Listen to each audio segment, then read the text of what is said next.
We're continuing the Purim story where Esther invites Achashverosh and Haman. They're at the first meal and invites them to a second banquet the next day. And now, Vayetze Haman bayom hahu samech v'tov lev. Haman, he leaves that first banquet happy and tov lev, good heart, glad-hearted. And as the Gaon of Vilna says, he realizes that Esther equates him with Achashverosh, so to speak. Only them are invited. He's so happy.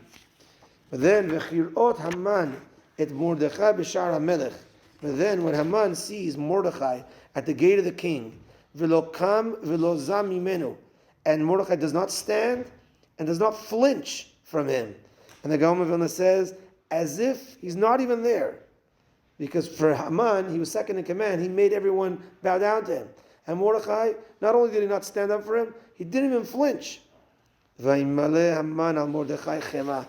Haman had on Mordechai a great level of anger. And even thinking to himself, what is this guy, like this guy's a nothing. Esther, I'm even higher than him. And like, what does he have? What dignity does he have that he's not standing for me? What does he have in himself? And he couldn't even take it. Vayitapak Haman. The one thing we see, tiny positive, Vayitapak Haman. Haman restrains himself from lashing out right there on the spot and like screaming at him or authorizing to kill him or something like that. He restrains himself, and he comes up with a plan, but he restrains himself. Vayavo el beto. He comes to his house. Vayishlach vayave et ohavav. He sends for his wife to get some of the loved ones that are not home. Vayave et ohavav, and he brings his loved ones. Vet zeresh ishto, and his zeresh, his wife, he gathers them all together. And we're going to see, why does he have to gather his whole family? Let's see what's going on. Vaysaper laim Haman. Haman tells them, et kevod oshro, the honor of his wealth. Verov banav, the many children that he has, and the greatness of his children, how proud he is of his children. Vet kol asher gidelo hamelech, and all that the king lifted him up. Vet asher niseo, and that he elevated him. Ala sarim ve'avdei hamelech, he elevated him to higher levels than the ministers.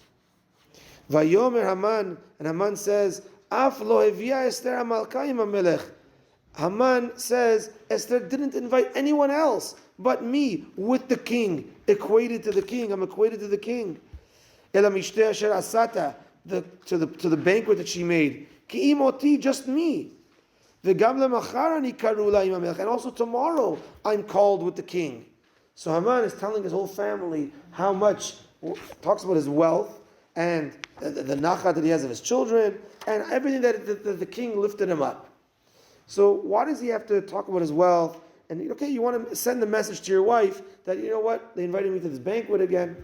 The Gaon of Vilna says something interesting, maybe in the psychology of people. He says that a person who's on a high level of simcha, he walked out of that banquet saying, wow, it's just me and Achashverosh and Esther. Look at me, look how high I am. He walks on a very high level of simcha. And then he sees Mordechai not bowing down to him, which is something so petty, so small it should be. Everybody else is bowing down to him, just there's one person not bowing down. But it knocks him down very, very deep. When a person, the Gaon says, is on a very high level of happiness, and something small happens bad, because you're on that high, that small thing actually makes it look bigger than it is, even though something's so small. And the refuah, the way to heal yourself, is boost yourself up in other ways. Oh, look how rich I am. Look how great I am. And he tells his family, look how great I am. So he boosts himself up to try to cover for this down that he now has. And we're going to see that this down takes him down the path to his own destruction. We're going to get to that in the coming days. Amen ve'amen. בנק השם ורצה הקדוש ברוך הוא לזכות את ישראל לפי הכי בעליהם תורמתו שנאמר אדוני חפץ מן צדקו הגדיל תורה וידיר